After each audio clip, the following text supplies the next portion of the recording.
The month in the portal is Metaphysics Resurrected. We're going to be starting our month with a session explicitly called Metaphysics Resurrected. Our second event will be on post-Kantian speculative theology.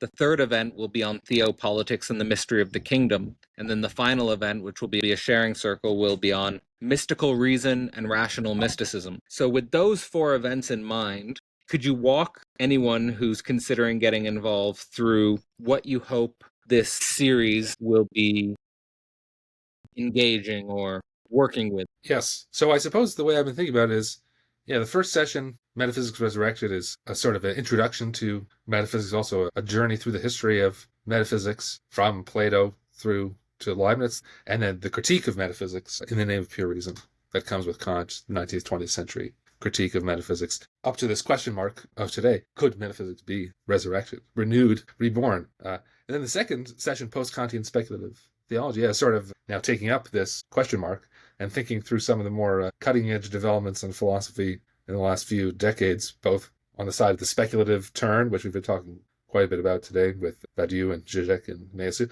And then also there's this other side, the theological turn, which we talked about today, but we'll talk about then, Jean-Luc Marion and others. And then speculative theology, another name for metaphysics itself in the tradition, is sort of unification of speculative turn, theological turn. Theopolitics and the mystery of the kingdom, well, I guess that's following through the ethical, political, or practical consequences of a resurrection of metaphysics, speculative theology, as we were talking about today. Things like heaven on earth, the kingship of God, perpetual peace, and the criticism or alternatives or objections to those views that may be raised historically or by contemporary thinkers. And then finally, mystical rationalism, rationalist mysticism. I mean, there's a worry, of course, about metaphysics from its opponents. Sometimes its opponents who are quite happy to endorse notions of God or the divine, but they say, well, the divine or God can't be reached by pure reason, as metaphysics claim, but instead you just have to sort of directly experience it, intuit it. It's ineffable, ultimately, so it can't be expressed, but you just sort of become one with the one through a mystical experience.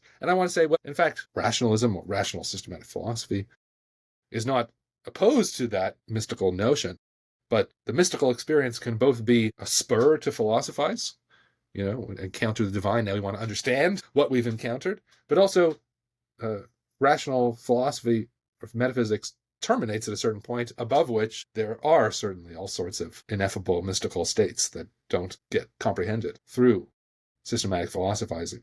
And that's sort of the payoff in some way of the philosophical journey. Just in general, I'd say philosophy for me is always a creature of the between.